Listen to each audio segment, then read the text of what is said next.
यही रहा। उन्होंने उन्होंने अपने टाइम की कदर की, कामयाब लोगों ने, और वक्त ने उनकी कदर की।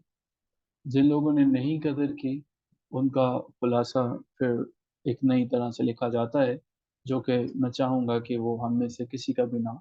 सो बेहतर है कि कुछ चीज़ों को हम पल्ले बांध लें, उन्हें अपना जो है ज़िंदगी का शायर बना लें, शऊर बना लें, उनको अपनी ज़िंदगी के अंदर जो है इस तरीके से हम अप्लाई करें कि ज़िंदगी की गंजीना गोहर को निकाल सकें।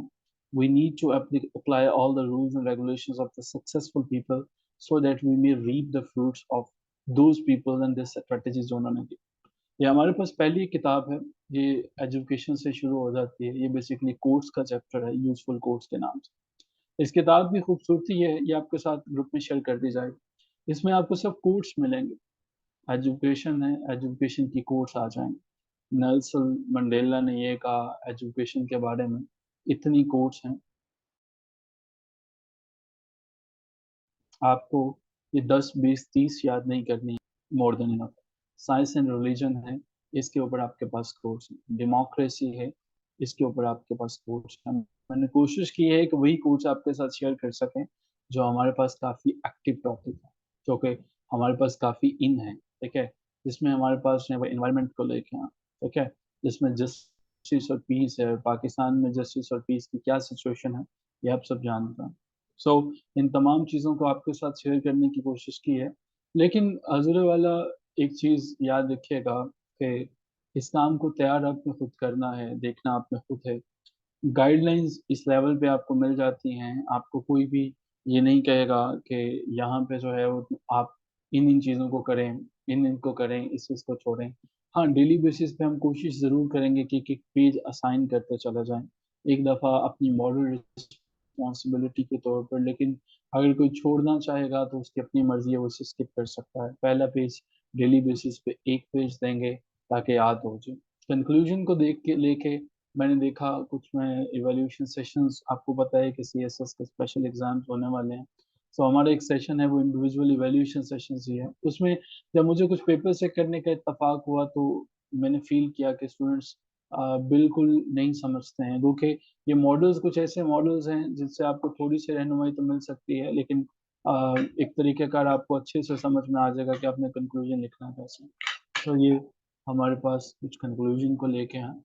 इसमें आपको इंडियन कोट्स भी मिलेंगी, इसमें आपको महात्मा गांधी की कोट्स भी मिलेंगी। इसमें मुमकिन है कि आपको जो है कुछ मज़ीद ऐसी कोट्स भी मिलें जो आपको लगे कि वक़्ती तौर पे शायद मेरे ये रिलेटेड नहीं है, लेकिन हमें इनको देखना पड़ेगा, ठीक है? जिन चीज़ों पे आपको कोई भी फ्री स्पीच है, आप मज़ीद भी इसके ऊपर जो है वो चीज़ों को ढूँढ सकते हैं। एक हमारे पास इंग्लिश ऐसे के ये कोर्स हैं, ये आपके साथ शेयर कर देंगे। नईम साहब ऐसे वाले फ़ोल्डर्स में अपडेट हो गई हैं, कोर्स के नाम से। दूसरे नंबर पे हमारे पास ये है जी, टॉपिक वाइज़ कोटेशंस हैं। इस किताब की खूबसूरती ये है, हमारे पास जो है कि इसमें हमारे पास सिर्फ़ और सिर्फ़ वो कोटेशंस हैं जो कि तरतीब से मेंशन की गई हैं, जिसमें ग्लोबलाइज़ेशन से हमारे पास चीज़ें शुरू होती हैं। नेशनलिज़्म, एजुकेशन, कल्चर, ये सारी की सारी चीज़ें मौजूद। मैं वन्स अगेन इस चीज़ को रिइटरेट कर दूँ, मैं वन्स अगेन आपको बता दूँ, मैं आपको समझा दूँ। आपका ऐसे अगर आप सादा-सादा लफ्ज़ों में चीज़ें लिख आते हैं, आपको कुछ चीज़ों को ब्यूटीफाई करना पड़ेगा, कुछ चीज़ों को ऐड करना पड़ेगा, और वो आपके पास कोटेशंस। ये कोटेशन आपके एग्ज़ामिनर को बताते हैं कि आपने किस-किस को पढ़ रखा है। अगर आप जॉर्ज ऑरवेल की बात कर रहे हैं, तो उससे पता चलता है कि आपने 1984 को पढ़ रखा है। अगर आप अर्नेस्ट हेमिंग्वे की बात करते हैं, तो उसको पता लगता है कि इन्होंने द सन ऑल्सो राइज़ेज़ पढ़ रखा है, द ओल्ड मैन द सी पढ़ रखा है। इन्होंने जो है मुख्तलिफ राइटर्स को, ऑथर्स को पढ़ रखा है। अगर आप जॉर्ज ऑरवेल की बात करते हो, आप उसके बाद जो है वो हमारे पास थॉमस हार्डी की बात करते हो, चार्ल्स डिकेंस की बात करते हो, इन राइटर्स को आपने पढ़ रखा है। अगर नहीं भी पढ़ रखा तो कम से कम ये कोटेशंस हमें ये बताती हैं कि आपका पेपर दूसरों से मुख्तलिफ है। ये किताब आपके पास शेयर हो जाएगी। आप इसको आसानी से पीडीएफ में लेना चाहें, प्रिंट लेना चाहें, प्रिंट ले सकते हैं। ज़्यादा पेजेज़ नहीं हैं, और मिल मिला के ये 30 के करीब पेजेज़ हैं। वो चीज़ें हमें हमेशा के लिए याद हो जाती हैं। हमारा माइंड जो है वो, हमारे पास ऐसी चीज़ें हैं। तो इंडियन बुक है, जो चीज़ें उसमें से नहीं करनी वो मैं निकाल दूँगा आपके पास जो है। कुछ चीजें ऐसी हैं जिनको आप इग्नोर करेंगे। थर्ड क्लास हमारे पास मटेरियल जो है वो आपके लिए बिल्कुल भी मुनासिब नहीं है। उसको ना तो ऐड करेंगे और ना ही आप जो है वो उसके ऊपर जाएंगे, उसके ऊपर अपना टाइम वेस्ट करें। मटेरियल आपको जो है वो मिलता चला जाएगा, मिलता चला जाएगा, ठीक है। और मूड जो है वो चला जाएगा, आप उसको इम्प्रूव करते चले जाते ना।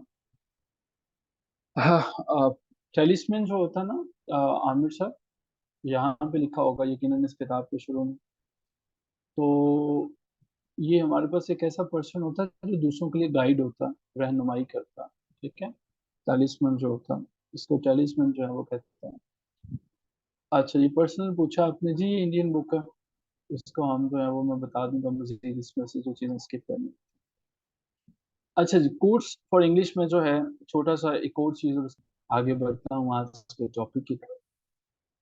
यहाँ पे कल हमने ऐसे के बारे में कुछ चीज़ें समझने की कोशिश की। मैंने बताया था इंट्रोडक्शन कैसा, मैंने बताया था कि कैसे जो है वो मूव करोगे, कौन सा तरीक़ेकार अच्छा है कौन सा तरीक़ेकार आप अवॉइड करोगे। कुछ लोगों ने उस पे असाइनमेंट्स देखी जिनका काफ़ी सिवियर किस्म का इशू था, उन्हें मैंने गेट बैक किया, उन्हें मैंने बताया कि उन्हें काफ़ी चीज़ों को समझने की ज़रूरत है, देखने की ज़रूरत है।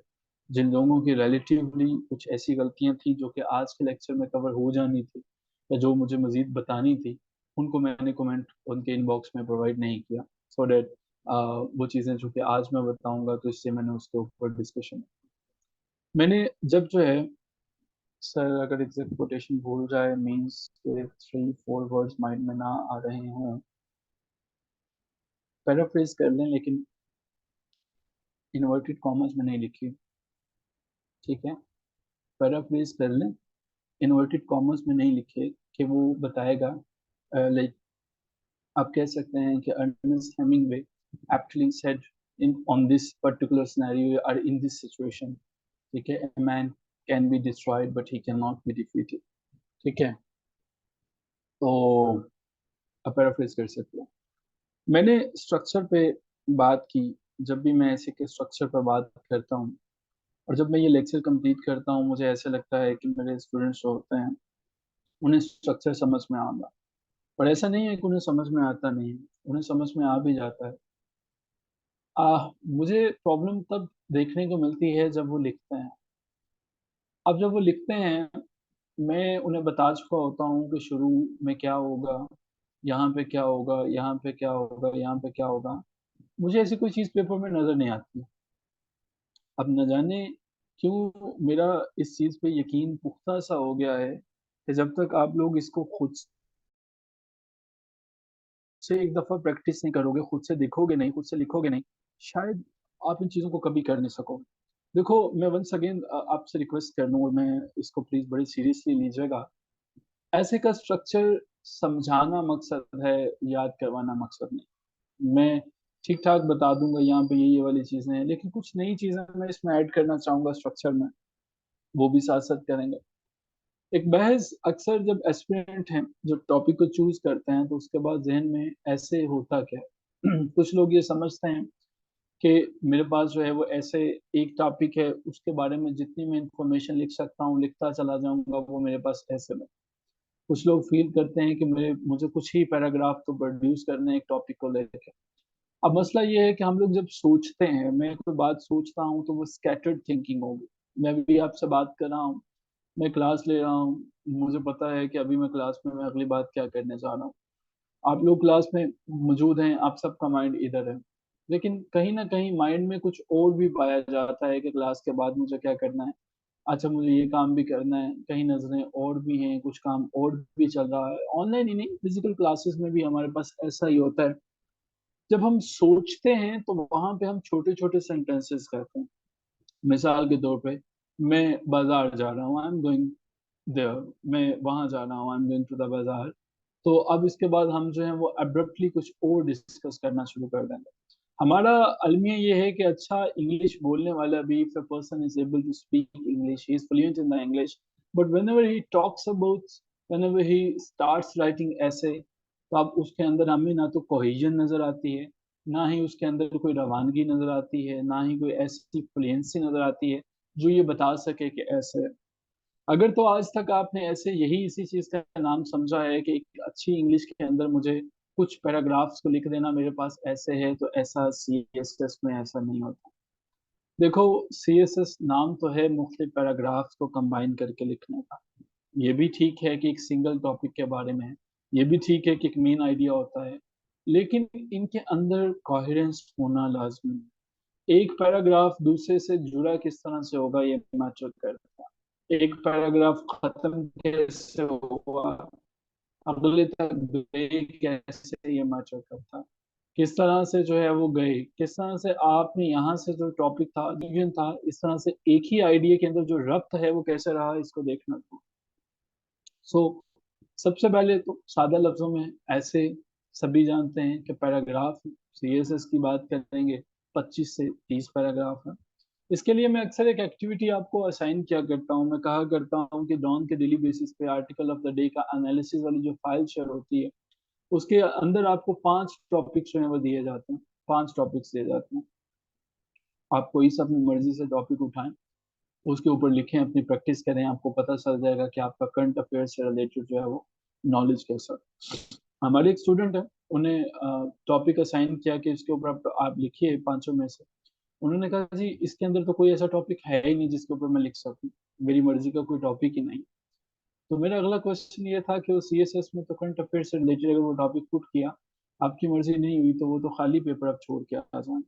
So practice makes a man perfect, and same is the case for the woman. So practice जरूर कीजिए, लेकिन स्ट्रक्चर को न सिर्फ समझिएगा, अप्लाई कीजिएगा। ऐसे के 3 मेन पार्ट्स होते हैं, बचपन से पढ़ते सुनते समझते आए हैं। पता है इंट्रोडक्शन पहला हिस्सा होता है, दरमियान में मेन बॉडी होती है, एंड फिर कंक्लूजन होता है। अगर लम्हा भर के लिए मान लिया जाए कि ये सारे का सारा हमारे पास एक ऐसे है, तो इसमें हमारे पास ये इसकी पिक्चर होगी। इसमें कोई रॉकेट साइंस नहीं है कि हम इसे समझ ना सकें। रॉकेट साइंस इन्वॉल्व कहाँ पे होती है? रॉकेट साइंस इन्वॉल्व यहाँ पे होती है, एक पैराग्राफ से जब दूसरे पैराग्राफ पे मूव करते हो, वो आप अब्रप्टली मूव कर जाते हो। प्रॉब्लम ये है कि 2 तरह के ऐसे की राइटिंग के अंदर इश्यूज पाए जाते हैं, और उनमें से पहला इशू हमारे पास जो है वो ये है कि सादा सादा लफ्जों में तो बात करें, आप लैंग्वेज के इश्यूज मौजूद हैं लोगों के, टेंसेस के, आर्टिकल्स के, पंक्चुएशन होने ही नहीं चाहिए इस लेवल पे, वो तो आप। दूसरा इशू ये है कि लोग यहाँ पे एक बात करते करते अगली बात पे कैसे जाते हैं, कोहेरेंस, फ्लो, इन तमाम चीजों को हम देखेंगे, कोशिश करेंगे कि इम्प्रूव करें। एंड प्लीज चीजों को समझने की कोशिश कीजिएगा, इसमें से याद कुछ नहीं रखना। ये same is the case with the women. So man and the women, उन दोनों को प्रैक्टिस परफेक्ट करती है। अच्छा जी, ऐसे के अंदर जब हम फॉर्मेटिंग करते हैं, हमें फॉर्मेट तो करना नहीं होता, ये तरीकेकार है हमारे पास। ऐसे जब भी आप लिखो, अपना ऐसे याद रखना, उसका टाइटल दरमियान में लिखना। सीएसएस के अंदर आपने जब अपने ऐसे को चूज किया, तो कुछ लोग क्या करते हैं, आउटलाइन लिखने के बाद, बल्कि आउटलाइन को सबसे पहले लाइंस लिख देते हैं, आउटलाइंस। आउटलाइंस जो है वो नहीं होती, आउटलाइन होगी। उसके बाद जो है वो आउटलाइन लिखने के बाद जो है वो अगले पेज पे खूबसूरत से मार्केट मार्कर के साथ लिखेंगे ऐसे। बहुत बुरा इंप्रेशन जाता है कि ऐसे अगर यहाँ से शुरू हो रहा है, तो ये आउटलाइन जो है वो किस चीज की बन गई है? ऐसे तो बहुत पहले से शुरू हो चुका है। ये कुछ बेसिक बेसिक सी गलतियां हैं जो नॉविस न्यूबीज करते हैं, जो ऐसे लगता है कि शायद इनकी प्रैक्टिस की कमी है। प्लीज इसको जो है वो जरूर चेक कीजिए। हमारे पास ये एक सिंपल सा ऐसे है, छोटा सा, changing English, the African American influence. हमें ना तो ये लाइनें याद करनी है, ना ये समझना है ये क्या है। हाँ, इसमें कुछ चीजें ऐसी हैं जो आपको बेहतर बना सकती हैं, बल्कि बहुत बेहतर बना सकते हैं। अभी के लिए पहला क्वेश्चन ये है कि क्या बता सकते हैं कि इसके अंदर टोटल जो है वो बॉडी पार्ट्स जो इसके हैं वो पूरे हैं हमारे पास जो है वो। मैं इसको जूम आउट कर रहा हूँ, आप चाहें तो डबल पिंच करके जूम इन कर सकते हैं अपनी स्क्रीन को। अब मुझे जरा गाइड कीजिएगा कि इसके अंदर क्या इंट्रोडक्शन, कंक्लूजन और जो मेन बॉडी है वो मौजूद है, यस और नो।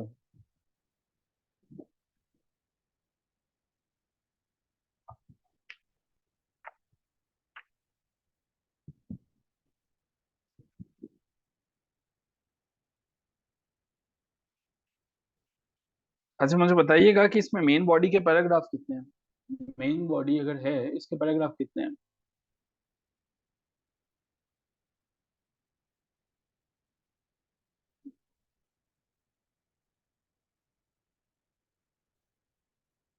एक्सीलेंट, दो हमारे पास है।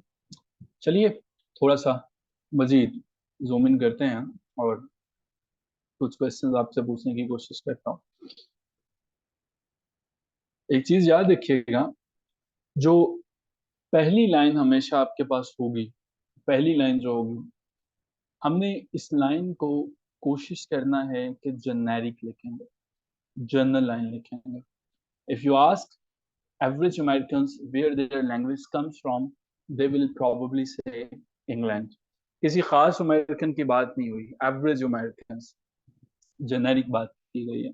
where their language comes from, they will probably say, they are not sure. अपने ऐसे में स्वीपिंग स्टेटमेंट्स देने से गुरेज करें। अब अगर यहाँ पे ये बंदा लिखता they will say England, it means कि ये उसने कैसे अज्यूम कर लिया। तुम कैसे इस चीज को अज्यूम कर सकते हो कि they will say England? Sweeping statement ये है, अगर मैं कहूँ तमाम मुसलमान दुनिया के टेररिस्ट होते हैं, ये स्वीपिंग स्टेटमेंट है। अगर मैं ये कहूँ कि तमाम के तमाम काफिर जहन्नमी हैं, ये एक स्वीपिंग स्टेटमेंट है, जिसमें मैंने स्वीप कर दिया, एक साइड ले ली। अपने ऐसे में स्वीपिंग स्टेटमेंट यूज नहीं करोगे। ये कहना कि Pakistan will never able to recover its economical losses गलत होगा, एक्सट्रीमली गलत होगा। हाँ ये कह सकते हैं with these conditions Pakistan needs to change its pattern, otherwise it will be difficult for Pakistan to come out of these circumstances. क्या ये बात समझ में आ गई? मैंने दो रूल्स अभी डिस्कस किए। पहली लाइन हमारे पास हर ऐसे की अब टॉपिक सेंटेंस होती है, टॉपिक सेंटेंस पैराग्राफ की पहली लाइन, प्लस ये हमारे पास हुक सेंटेंस होता है, इसके अंदर हुक होती है, प्लस हमारे पास जनरल होगी, जेनेरिक होनी चाहिए, स्पेसिफिक नहीं होनी चाहिए, प्लस स्वीपिंग स्टेटमेंट हम इस्तेमाल नहीं करेंगे। क्लियर?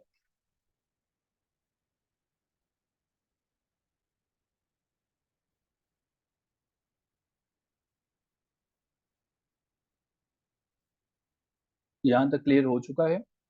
आप समझ चुके हैं? गुड, आगे चलते हैं। स्वीपिंग स्टेटमेंट को तो कहीं पे इस्तेमाल नहीं किया जाएगा, ठीक है। अगर आपने जो है इस ऐसे को समझ लिया, अब यहाँ पे देखिएगा, आगे चलने से पहले और इस ऐसे के मेन पार्ट्स बताने से पहले मैं इस थीसिस स्टेटमेंट की कल बात कर रहा था, जहां से मैंने अपने लेक्चर को छोड़ा था, इंट्रोडक्शन के कुछ मेन पॉइंट्स बता के। Thesis statement, thesis statement, thesis statement, thesis statement होती क्या है? बहुत से इंस्टीट्यूट्स ऐसे हैं जो थीसिस स्टेटमेंट्स के नाम पे स्टूडेंट्स को इतना डरा देते हैं, परेशान कर देते हैं, या शायद उन्हें लगता है कि मेरी थीसिस स्टेटमेंट पता नहीं कोई ऐसी है कि न्यूक्लियर वेपन्स से भी ज्यादा मुश्किल इसके कोड्स याद रखना आसान है, ये थीसिस स्टेटमेंट बनाना मुश्किल है।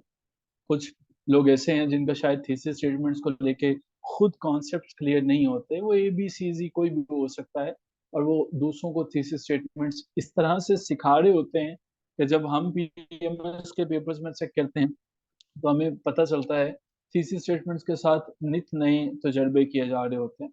किसी ने इंट्रोडक्शन के बिल्कुल टॉप पे लिख देता है, कोई ऐसे लिखने से पहले लिख देता है, कोई ऐसे लिखने के बाद लिख देता है, कोई कंक्लूजन में लिख देता है, और कुछ तो दरमियान में भी कहीं कहीं मिडिल में हेडिंग्स दे के थीसिस स्टेटमेंट को पुट कर देते हैं। थीसिस स्टेटमेंट होता क्या है, थोड़ा सा ब्रेक डाउन करने की कोशिश करते हैं। जब मैं थीसिस कहता हूँ मास्टर्स के अंदर MS के अंदर, आप अपनी डिग्री जो है वो तभी कंप्लीट कर सकते हो जब आप अपना रिसर्च डायजर्टेशन सबमिट करवाते हो। थीसिस उर्दू में इसे मुकाला कहा जाता है, यानी आपने रिसर्च करने के बाद जो है एक आपने पब्लिकेशन अपनी जो है वो सबमिट करवा दी, वो पब्लिश ना भी हुआ तो आपको डिग्री जो है वो अवॉर्ड कर दी जाती है। दूसरे लफ्जों में मैं ये कहूँ, एक ऐसी स्टेटमेंट है जिसने पूरे के पूरे ऐसे को, आपका एग्जामिनर पूरे का पूरा ऐसे नहीं पढ़ेगा, वो आपकी थीसिस स्टेटमेंट पढ़ने के बाद वो आइडिया लेना चाहता है कि क्या मेरे लिए ये जरूरी है कि मैं इसको पढूं, आगे चलूं, मैं इसको पढ़ने से उसका आइडिया हो जाएगा कि मैं इसमें करना क्या चाहूंगा। मान लीजिए जब आप एप्लीकेशंस लिखते हैं तो सबसे ऊपर सब्जेक्ट लिखते हो, application for a leave, application for new meter connection, something like that. Thesis statement आपके रीडर पढ़ने वाले को ये बताएगा कि सारे के सारे ऐसे के अंदर होने क्या जा रहा है। एक मूवी का ट्रेलर है ये, छोटा सा 2 मिनट का, 2 मिनट की मूवी जो है, जिस तरह से वो ट्रेलर जो 2 मिनट का है वो आपको बताता है कि पूरी की पूरी मूवी जो है वो ये होने जा रही है। इमेजिन कीजिए कि अगर आपको ट्रेलर दिखाया जाए एक मूवी का, लेकिन अगर आप मूवी को देखने जाओ वैसा कुछ भी ना हो, तो आपके क्या रिमार्क्स होंगे? क्या आप उसे एंजॉय करोगे? क्या आप अच्छा फील करोगे कि जो ट्रेलर में दिखाया गया है तो हमारे पास जो है उससे बिल्कुल कुछ चीज मुख्तलिफ आपको दे दी जाए, तो आप उस मूवी को रेटिंग आपको कहा जाए कि इसको 10 में से रेट कीजिए, तो मेरा ख्याल है कि आप उसे शायद ही कोई 1-2 नंबर देंगे।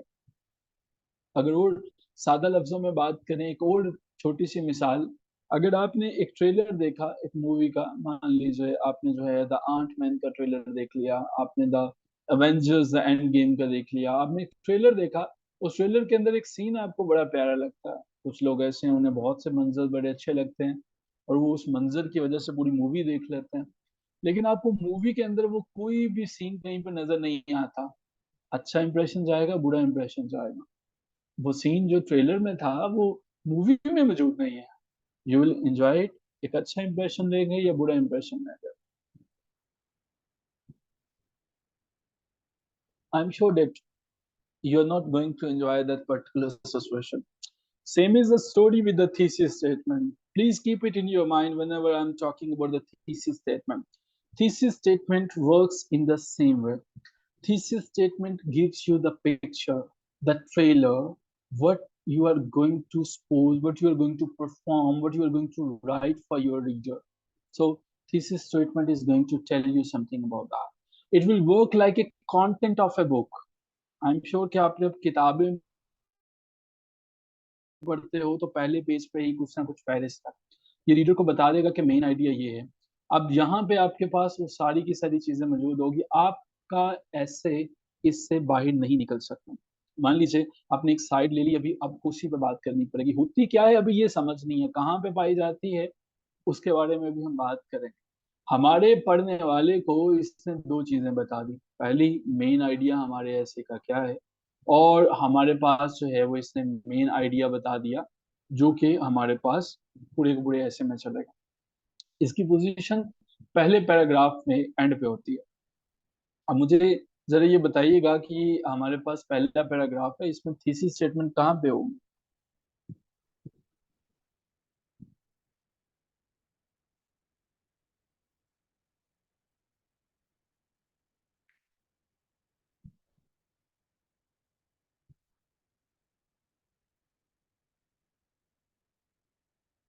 एक्सीलेंट, वेरी गुड जिन लोगों के लिए जिन्होंने इसको कामयाबी से आइडेंटिफाई किया। पहले पैराग्राफ के एंड पे थीसिस स्टेटमेंट पाई जाती है। थीसिस स्टेटमेंट अगर किसी ने इससे पहले लिख दी गलत है, किसी ने इसके बाद लिख दी गलत है, या तो यहाँ पे आ जाएगा या इससे पहले वाली लाइन पे आ जाएगा, यानी यहाँ पे भी आ सकती थी और यहाँ पे भी आ सकती थी। अब जरा आगे चलते हैं और कुछ चीजें जो है वो मजीद देखने की कोशिश करते हैं। कुछ इंट्रोडक्शन पैसेजेस हैं।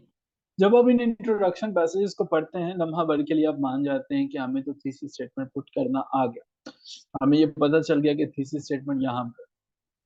लेकिन प्रॉब्लम तब होती है जब आपको थीसिस स्टेटमेंट बनाना पड़ती है। इसका मतलब यह है कि आपने यहाँ पे ध्यान से समझा नहीं, आपने इस चीज को गौर से देखा नहीं। So I need your attention for the next 10 to 15 minutes. Please keep focusing and you are going to learn a lot many new things. जैसे हमारे पास एक पैसेज है, इसको अब हम पढ़ने की कोशिश करते हैं, फिर देखेंगे कि थीसिस स्टेटमेंट हमारे पास कहाँ पे है और यहीं पे थीसिस स्टेटमेंट क्यों है, इसको देखते हैं। जी please, before I. Before I traveled to the UK last year, I thought that British food was just fish and chips, roast beef, apple pie, rice pudding, and endless cups of tea. These foods are popular in Britain, but during my travels, I discovered that there is so much more to eating in the UK.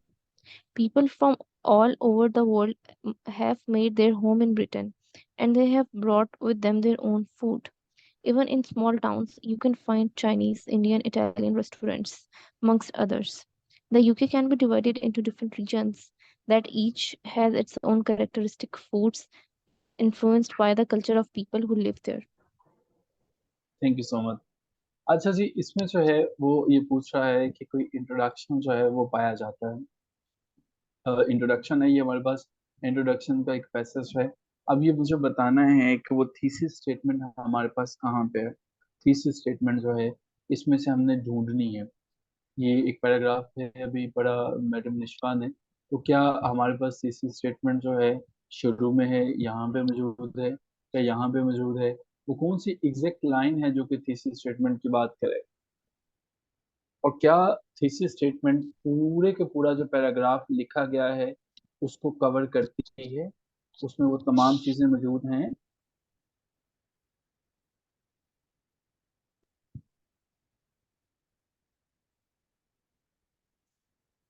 First paragraph का and वाली line जो है आपने बताया, the UK can be divided into different regions that each has its own characteristic food influenced by the culture of the people who live there. अब जरा मैं इसको समझने की कोशिश करता हूँ कि क्या ये थीसिस स्टेटमेंट हो सकती है।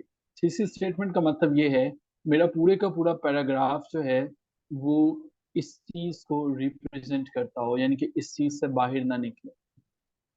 Before I traveled to the UK last year, I thought that the British food was just fish and chips, roast beef, apple pie, rice pudding, and endless cup of tea. अब हमारे पास जो है these foods are popular in Britain, so I felt कि हमारे पास उसने इन्हीं तमाम चीज़ों को जो है वो मेन आइडिया बयान कर दिया। तो ये हमारे पास थीसिस स्टेटमेंट आ गया। थीसिस स्टेटमेंट की डेफिनेशन वंस अगेन देखिएगा, main idea of the whole essay, पूरे के पूरे ऐसे में जो वो बात करना चाह रहा है उसका मेन आइडिया। आगे एक और चीज देखते हैं और हमारे पास है एवरीबॉडी नोज द कॉला। क्या हम इसमें से भी थीसिस स्टेटमेंट ढूंढ सकते हैं? तो थीसिस स्टेटमेंट यहाँ पे हमारे पास जो है वो कहाँ पे है? अगर आप इसको जरा पढ़ने की कोशिश करें खुद से और आइडेंटिफाई करने की कोशिश करें, एक दफा आप पढ़िएगा निश्वा, और बाकी साथ साथ आप भी देखिएगा कि क्या हमारे पास जो एंड वाली लाइन है वो थीसिस स्टेटमेंट है या उससे पहले वाली line. Everybody knows the koala, that sweet Australian animal that resembles a teddy bear. Although koalas look like toys, they are actually strong climbers and spend their days in the treetops. Mother koalas carry their babies around from tree to tree in a pouch or pocket on their stomach. Although there were millions of koalas in Australia in the past, they are now a protected species of animal. As a result of human population growth, deforestation, and hunting, the number of koalas has declined. Sir ये बात तो समझ में आ गई कि वो and पे होता है। सर ये बात भी समझ में आ गई कि ये आइडेंटिफाई करता है। लेकिन सर ये बात समझ में नहीं आ सकी कि मैं कैसे बनाऊंगा। बहुत से लोगों के माइंड में भी ये आ रहा होगा। कितने लोग ऐसे हैं जिन्हें ये समझ में तो आ गया कि ये एंड पे आ गया, कि इस पैराग्राफ की तो थीसिस स्टेटमेंट है, लेकिन मैं कैसे बनाऊंगा ये समझ में नहीं आया।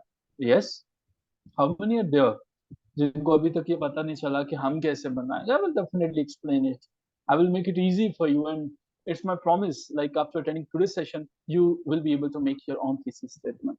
Thesis statement will be quite easy for you. लेकिन क्या वाकई में यहाँ तक पता चल चुका है ना कि होगी कहाँ पे, स्टेटमेंट पुट कहाँ पे करेंगे, एंड पे आएगा, मेन आइडिया होगा, ये सब तो हमें पता चल गया सर। ये तो बहुत अच्छे से पता चल गया, ये तो क्लियर हो गया। असल मसला ये है कि बनेगी कैसे। अब ये एक नई प्रॉब्लम हमारे सामने आ गई। अब प्रॉब्लम, इसके हल हमारे पास मौजूद है। इसके लिए हम थोड़ा सा आगे बढ़ते हैं। देखिए, इससे पहले कि मैं आपको एक चीज बताऊं कि थीसिस स्टेटमेंट आप लिखोगे कैसे, याद रखो थीसिस स्टेटमेंट भी हमारे पास तीन तरह से होते हैं। तीन चीजें हैं जब हम थीसिस स्टेटमेंट की बात करते हैं। पहली, स्ट्रॉन्ग थीसिस स्टेटमेंट, एक ऐसा पॉइंट जिसको आपने लिया और लेने के बाद जो है वो थीसिस स्टेटमेंट बहुत स्ट्रॉन्ग है। अब होता क्या है ये अभी नहीं पता, अपनी नोटबुक पे हेडिंग दे दीजिए स्ट्रॉन्ग थीसिस स्टेटमेंट एक्सप्लेन, अभी हम करें। दूसरे नंबर पे थीसिस स्टेटमेंट वो सीधे से है ही नहीं।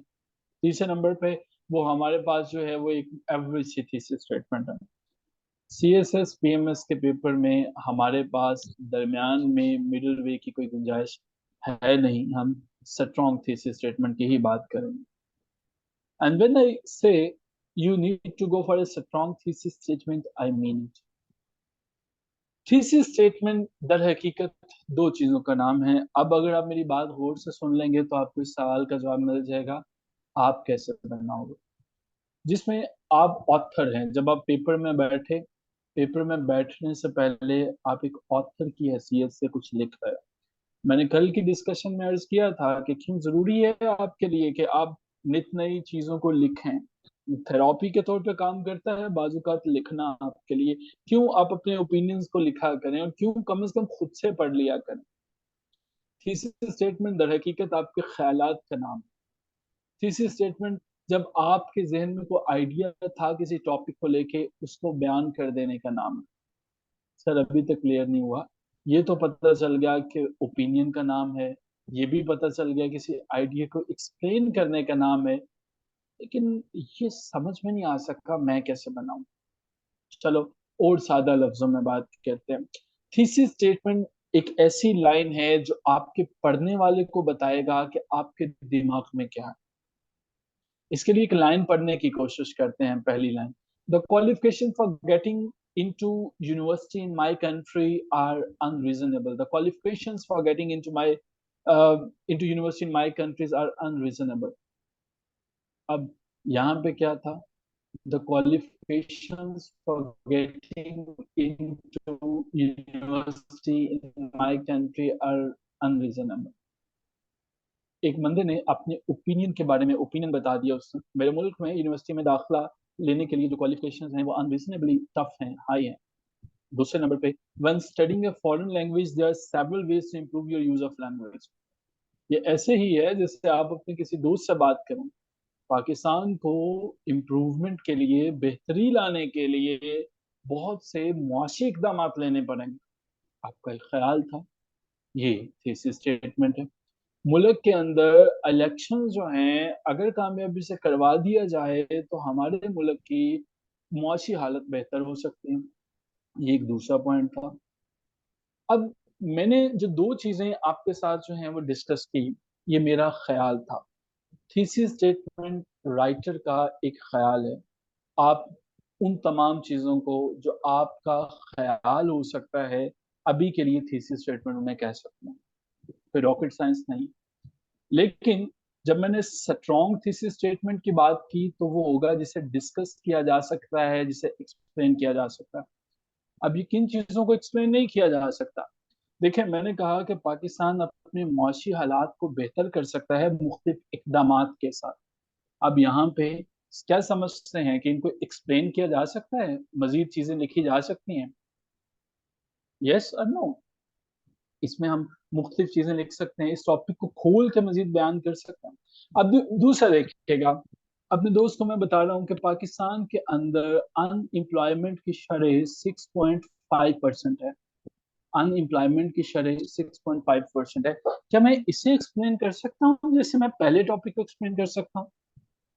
6.5% अनएम्प्लॉयमेंट की शरह है, क्या मैं उसी तरह से इसको एक्सप्लेन कर सकता हूँ?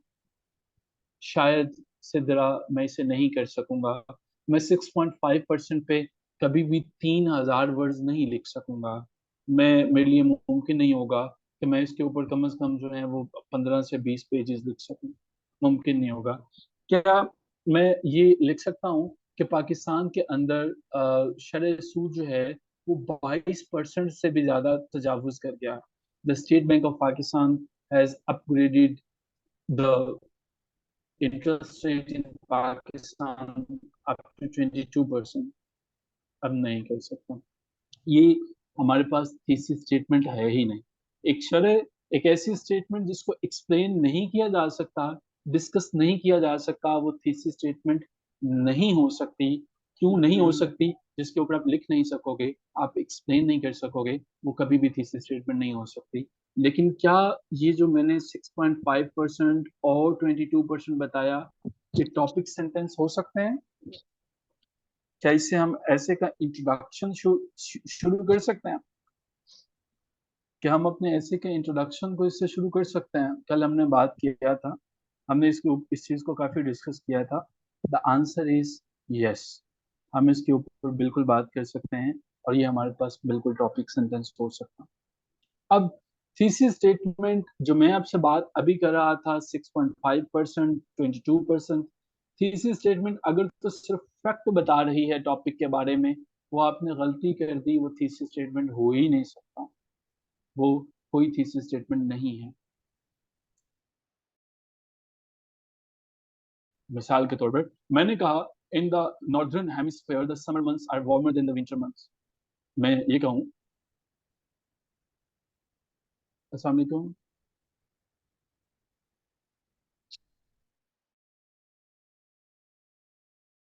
36 दफा कॉल कर चुके हैं आप। I am definitely going to get you back. Junaid से कांटेक्ट करें, बिठा दें 11 PM पे। अच्छा जी, हमारे पास थीसिस स्टेटमेंट जो है वो एक फैक्ट नहीं हो सकता। In the northern hemisphere the summer months are warmer than the winter months, अगर हम इसके ऊपर देख सकें तो अगर मैं ये कहूँ कि in the northern areas of Pakistan the winter months जो है हमारे पास दे आर कूलर, हमारे पास the summer months they are very hot in the Multan and the Jacobabad. मैं अगर एक फैक्ट बता रहा हूँ the northern hemisphere the summer months are warmer than the winter months, ये तो एक रियलिटी है। मैं इसको कितना एक्सप्लेन कर सकूंगा, क्या मैं बताऊंगा इसके ऊपर जो है वो, क्या मुमकिन है मैं इस पे 3000 वर्ड्स जो है वो लिख सकूं? अगर कोई समर मंथ्स वहां पे वार्मर हैं तो वो वार्मर रहेंगे, विंटर मंथ्स हैं मैं उनको कभी भी वार्म नहीं कर सकता।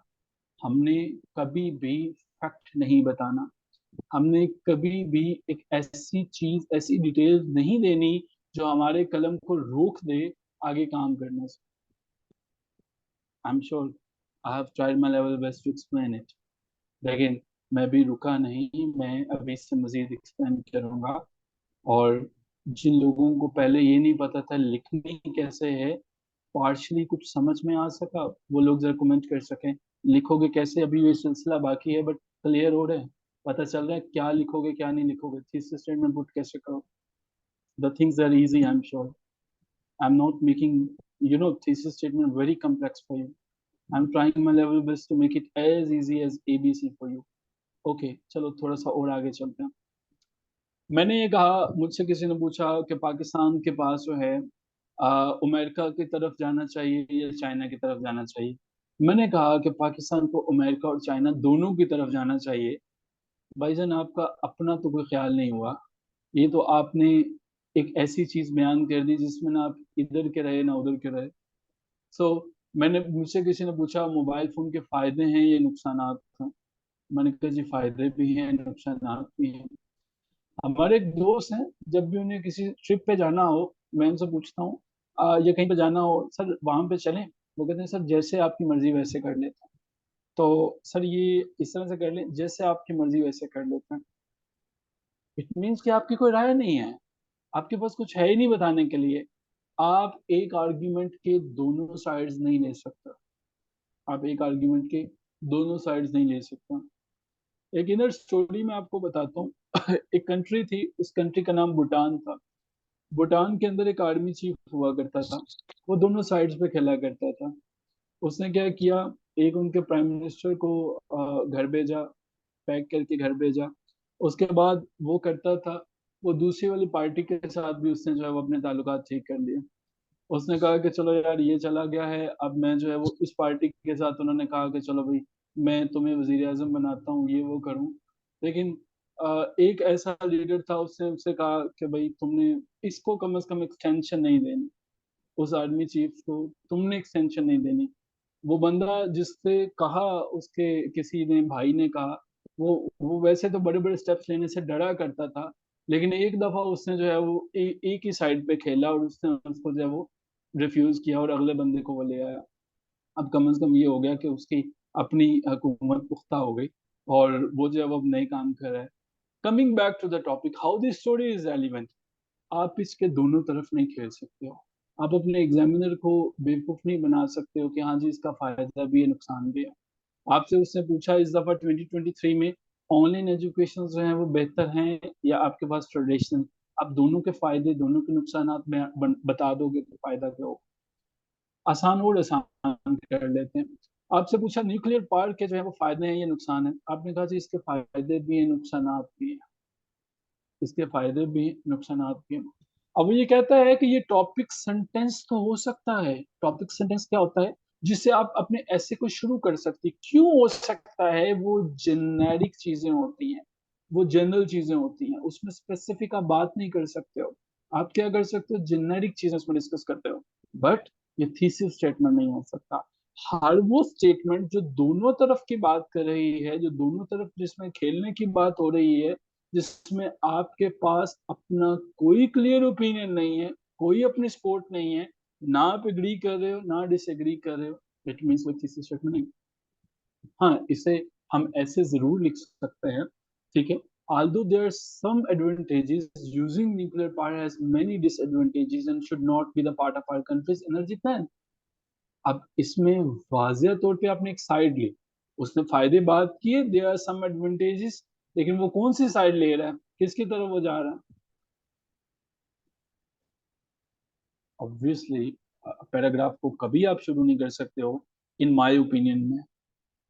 आप तो इनमें जेनेरिक चीजें करोगे ना, और अगर आप इंट्रोडक्शन लिख रहे हो तो इंट्रोडक्शन के लिए तो एक बकायदा 5-6 मैंने आपके साथ शेयर किए थे कि क्या रूल्स होते हैं। आप फैक्ट से कर सकते हो, रेटरिक क्वेश्चंस के साथ कर सकते हो, कोट के साथ कर सकते हो, आप जो है वो एंटीडोट के साथ कर सकते हो, फिक्टिशियस स्टोरी के साथ कर सकते हो। कुछ समझ में नहीं आता है, कॉन्टेक्स्ट के बाद चले जाओ, ब्रेक डाउन कर लो। उसने डिसएडवांटेजेस की साइड में, पिक्चर अभी भी क्लियर नहीं हुई, ठीक है। नहीं, इन माय ओपिनियन फिर भी देखें, एक टॉपिक सेंटेंस होता है, तो टॉपिक सेंटेंस में आप इस तरह के स्टेटमेंट्स को ग्रेस करेंगे। टॉपिक सेंटेंस में आपने ये बताना होता है कि पूरे पैराग्राफ में आप क्या बताने जा रहे हो। टॉपिक सेंटेंस जो है एक मिनी थीसिस स्टेटमेंट होती है, लेकिन उसमें गुंजाइश ये होती है आप थोड़ा सा दोनों तरफ जा सकते हो, साइड्स ले सकते हो।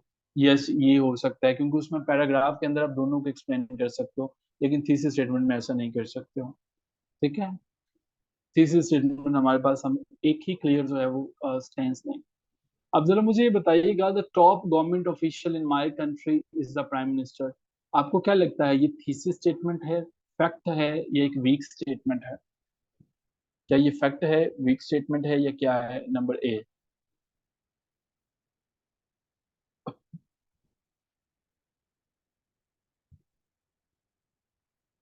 ये हमारे पास फैक्ट है, ग्रेट हो गया। नंबर बी, बी के लिए बी लिखेंगे फिर बताएंगे some people prefer digital cameras while others like traditional cameras। क्या ये स्ट्रॉन्ग थीसिस स्टेटमेंट है, फैक्ट है, या वीक थीसिस स्टेटमेंट है? या ये उसने न्यूट्रल से बात कर दी है? न्यूट्रल हम कहेंगे जब हमें वीक थीसिस स्टेटमेंट होगा, या हम चाहे वो कहेंगे कोई क्लियर ओपिनियन नहीं है?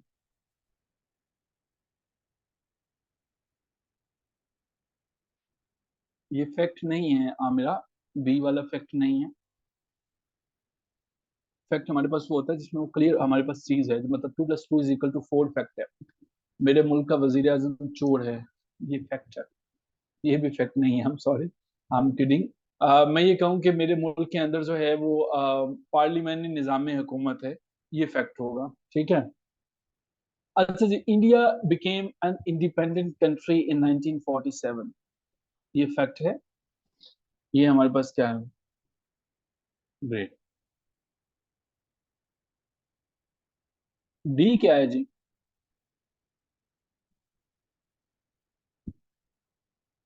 डी क्या है जी हमारा? To be a successful student, good study habits are more important than intelligence. D क्या है जी? अली रजा, न्यूट्रल्स की बात नहीं करें, और वैसे भी हम अली रजा आपसे नाराज हैं, आपने चाहत फतेह अली खान की डीपी रिमूव कर दी है। आपको ऐसा हरगिज नहीं करना चाहिए, उसे वापस लगा दें। या तो आप उनके सॉन्ग जो हैं वो नहीं सुनते हैं, या आप उनकी मकबूलियत और उनकी आवाज से जो है कुछ फील करते हैं, एक अजीब सिंगर, और आपने उन्हें रिमूव कर दिया, तो ये नहीं कीजिए। न्यूट्रल जो है वो इमरान खान साहब ने भी बताया था, न्यूट्रल जो है वो वाले न्यूट्रल। जी जी ऐसे ही। सर बी क्या करेक्ट है? बी बिल्कुल करेक्ट नहीं है। बी हमारे पास न्यूट्रल है, वीक है। कभी थीसिस स्टेटमेंट ये नहीं हो सकता जिसमें हम दोनों चीजें बात कर रहे हैं। ठीक है, बी हमारे पास जो है ये न्यूट्रल है, वीक है, जिसमें हम दोनों चीजों की बात कर रहे हैं। डी बिल्कुल ठीक है जी। डी हमारे पास थीसिस स्टेटमेंट है, to be successful students good study habits are more important than intelligence. अच्छा जी, E there are several advantages of owning a car but there are so also many advantages. E जो है वो हमारे पास क्या है? Very good, excellent. अच्छा, वो लोग जो कहीं किसी कोने में बैठे हुए हैं, प्लीज थोड़ी देर के लिए अपनी आंखों को तकलीफ दे लीजिए और अपने हाथों को भी उन पर पढ़ लीजिए, इनको डिस्कस कर लीजिए। बिलीव मी, ये जो है वो चीजें आपको पे बैक करेंगी। अच्छा जी, अब मुझे जरा गाइड कीजिएगा। Half of the families in my country on a house. Half of the families in my country on a house, what it is? Very good जी मुनीबा, ये हमारे पास फैक्ट है।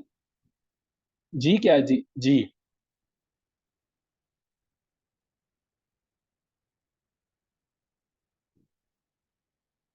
जी हमारे पास क्या?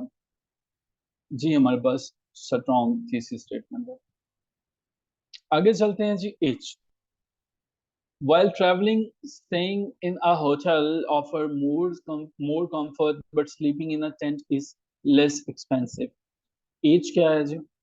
न्यूट्रल है, स्ट्रॉन्ग है, what it is?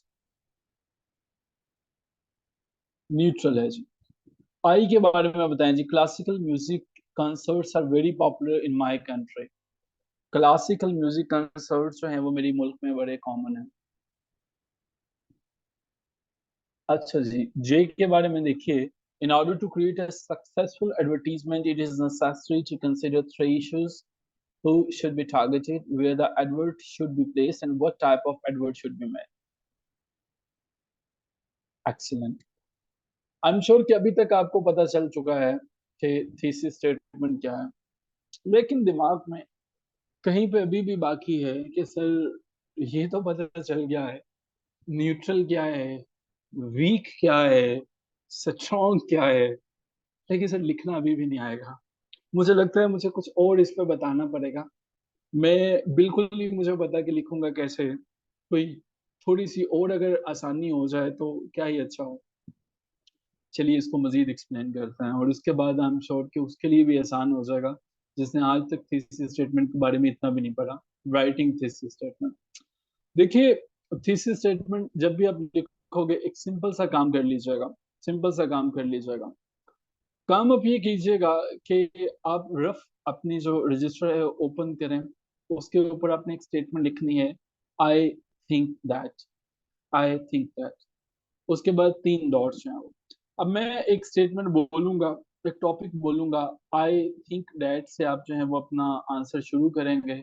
Let's see कि किसकी थीसिस स्टेटमेंट अच्छी होती है। आपने अपना ख्याल मुझे बताना है। जी, पॉवर्टी। मेरी थीसिस स्टेटमेंट इसके ऊपर हो सकती है, कुछ मैं भी शेयर करता हूँ, आप भी कीजिएगा। ठीक है। पॉवर्टी।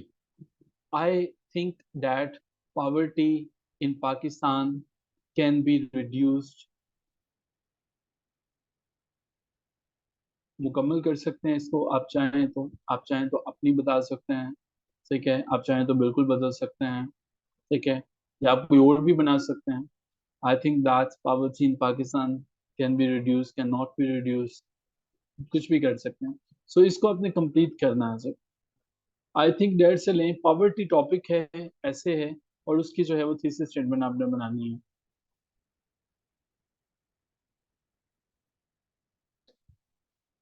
पॉवर्टी मेन टॉपिक है।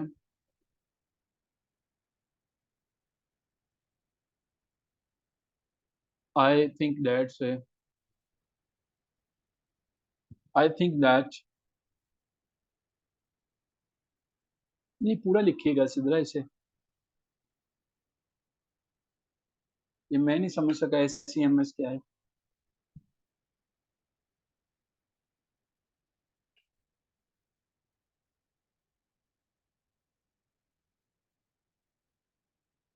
आसान सी बात है। आई थिंक दैट से सेंटेंस शुरू करो और उसको मुकम्मल करो। जैसे मैंने कहा, आई think that poverty in Pakistan can be reduced by improving education. Poverty in Pakistan can be reduced by improving policies. Poverty in Pakistan can be improved or reduced by taking by inviting international companies. Okay, a lot many things are there. हाँ, ये आसिया ने लिखा by equal distribution of wealth. इन्होंने एक स्टेंस लिया। आपने अपना स्टेंस लेना है, कोई भी सेंटेंस ले लें। Bye improving human development skills, very good. जिसको आप एक्सप्लेन कर सको ना, ये इक्वल डिस्ट्रीब्यूशन ऑफ वेल्थ है, इसके ऊपर मजीद बात की जा सकती है। ह्यूमन डेवलपमेंट स्किल्स है, मजीद बात की जा सकती है। I think that unskilled population is the main reason of poverty. अच्छा, ये इसे एक्सप्लेन कर सकते हैं आप? ये तो कहीं फैक्ट तो नहीं बता रहे आप कि unskilled population is the main reason of poverty? कहीं ये फैक्ट तो नहीं है कि unskilled population is the main? ये तो फैक्ट हो जाएगा ना हमारे पास, इसको एक्सप्लेन नहीं कर सकते। वेरी गुड जी, एक्सीलेंट जिन्होंने कंट्रीब्यूट किया, लेकिन मजीद लोग भी लिखेंगे इस पे। I think that poverty can be reduced by creating more jobs through multinational companies. हम इसे ऐसे लिख सकते हैं Hasan, I think that poverty can be reduce by inviting more multinational companies in Pakistan. ठीक है, अब उसमें फिर जो है वो जॉब की क्रिएशन भी हो जाएगी, उसमें जो है वो हमारे पास इन्वेस्टमेंट भी हो जाएगी, और चीजें भी हो जाएंगी। फिर जॉब्स का वर्ड निकाल दीजिएगा, ठीक है, उसको स्पेसिफिक ना हो जाए। By regulating policy for circulating of finance. अच्छा जी, poverty is the biggest hurdle in the way of country's development. अच्छा जी, मुनीबा साहब ने एक सेंटेंस लिया है, आई थिंक दैट हम सबको सीखने का मौका मिलेगा। मैं इनका सेंटेंस कॉपी कर रहा हूँ और इसके ऊपर हम ना सब कुछ मिलजुल के सीखने की कोशिश करेंगे। ये बहुत अच्छी स्टेटमेंट है, लेकिन इसमें क्या नहीं होना चाहिए था वो हम जो है वो देखेंगे, और देखेंगे कौन इसको आइडेंटिफाई कर पाएगा कि इसमें क्या जो है वो ऐसा है जो हम अवॉइड करेंगे। आई थिंक दैट इन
पार्टिसिपेंट्स हम इतना जो है स्ट्रॉन्ग किस्म का जो है नेगेटिव या निगेट करने वाला जो है वो पॉइंट कभी भी नहीं ले सकते। अगर हम इसमें से आई थिंक जो है वो उतार देंगे तो ये थीसिस स्टेटमेंट है। आई थिंक डैड को रिमूव कर देंगे ना तो ये थीसिस स्टेटमेंट है। Poverty is the biggest hurdle in the way of country's development. ये आपने एक पर्टिकुलर पॉवर्टी को जो है वो सिर्फ इंडिकेट कर दिया वंस अगेन, तो बाकी चीजें तो सब आपने रूल आउट कर दी ना। बाकी तो आपने कह दिया ना करप्शन हर्डल है, ना जेंडर डिफरेंसेस हर्डल हैं, ना हमारे पास जो है वो रिसोर्सेज की जो है वो अनइक्वल डिस्ट्रीब्यूशन हर्डल है। हर्डल है तो सिर्फ पॉवर्टी है, और वो हमारे पास बिगेस्ट है। ठीक है, लाइक सबसे ऊपर वो है, और वही जो है वो मेन हर्डल है। तो ये हमें स्वीपिंग स्टेटमेंट की तरफ ले जाएगा, जिसका मतलब है हम एक एक्सट्रीम लेवल पे चले गए हैं, और हमारा एग्जामिनर इससे कभी भी हमें हैप्पी नहीं होगा। ठीक है। अच्छा, दूसरा यहाँ पे देखिएगा, I think poverty in country impact of climate disaster, ये किसी ने लिखा था। अब मुझे बताएं इसमें हमारे लिए सीखने के लिए कुछ है? ये थीसिस स्टेटमेंट एक अच्छी थीसिस स्टेटमेंट क्यों नहीं हो सकती? I think poverty in country, impact of climate disaster, हम अभी ग्रामेटिकल मिस्टेक्स या वो चीज़ों की बात नहीं कर रहे, अगर ये हम जो हैं वो बात करें क्यों नहीं हो सकती। वेरी गुड आमिर साहब, बहुत सी तालियां, क्लैपिंग आपके लिए, वेरी गुड। हम अपने टॉपिक से हट गए, हमने दो चीजों पे बात कर दी, पॉवर्टी की भी बात कर दी, क्लाइमेट डिजास्टर्स की भी बात कर दी। क्लाइमेट डिजास्टर एक इन इटसेल्फ टॉपिक है और इसको नहीं कर सकते। ये दो चीजें बहुत इंपॉर्टेंट है। एक, आप अपने टॉपिक के साथ जुड़े रहोगे, ठीक है। अब करना कुछ यूं है, हमने अजूरे वाला ज्यादा लंबी चौड़ी बातें नहीं हम करेंगे, एक आसान सी एक्टिविटी करेंगे। एक ही हम पेज जो है वो अपना उठाएंगे, एक ही पेज लेंगे, उसको पीडीएफ में कन्वर्ट नहीं करेंगे, कैम स्कैनर से स्कैन करके उसको जेपैग में जो है वो सेव करेंगे, जेपैग में, ठीक है। जेपैग उसका फॉर्मेट होगा, वो मार्क करना जरा आसान हो जाता है, उसी पेज के ऊपर मार्क हो जाता है। मुझे सिर्फ दो थीसिस स्टेटमेंट चाहिए, सिर्फ दो थीसिस स्टेटमेंट आपसे चाहिए आपके ग्रुप में। और ये इंशाल्लाह, चूंकि ये बहुत इंपॉर्टेंट है, ये मेरा वादा रहा कि ये मैं हर एक की इवेल्युएट करूंगा और उसको ग्रुप में मैं भेजूंगा कल की क्लास से पहले। मिनिमम एक, मैक्सिमम दो से ज्यादा जिसकी हुई मैं वो मार्क नहीं करूंगा, मुझे सिर्फ दो चाहिए। और दो से कम जिसकी हो, एक हो, डेट्स फाइन, चलेगा, ठीक है। टॉपिक हमारे पास जो है, आप अपना सीएसएस के 2023 के पेपर का कोई भी टॉपिक उठा सकते हो, पीएमएस के पेपर 2023 का कोई भी उठा सकते हो, नहीं सब दोनों पेपर आपके साथ शेयर कर देंगे, पीएमएस 2023 और सीएसएस 2023। एक, दो, नहीं, मुझे इंट्रोडक्शन पैसेज नहीं, मुझे सिर्फ थीसिस स्टेटमेंट चाहिए, सिर्फ थीसिस स्टेटमेंट।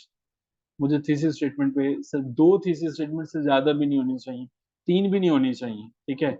मेरे लिए काफी है कि मैं दो से इवेल्युएट कर सकूं कि कहाँ पे आप लोग खड़े हो, ठीक है।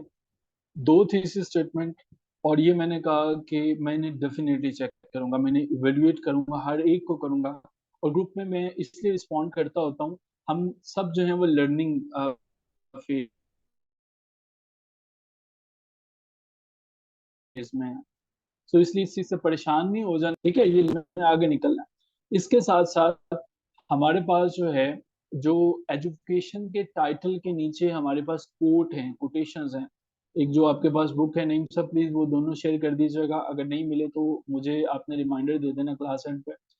आपने एजुकेशन के टाइटल के नीचे जितनी कोट्स हैं, उन कोट्स को याद करना है।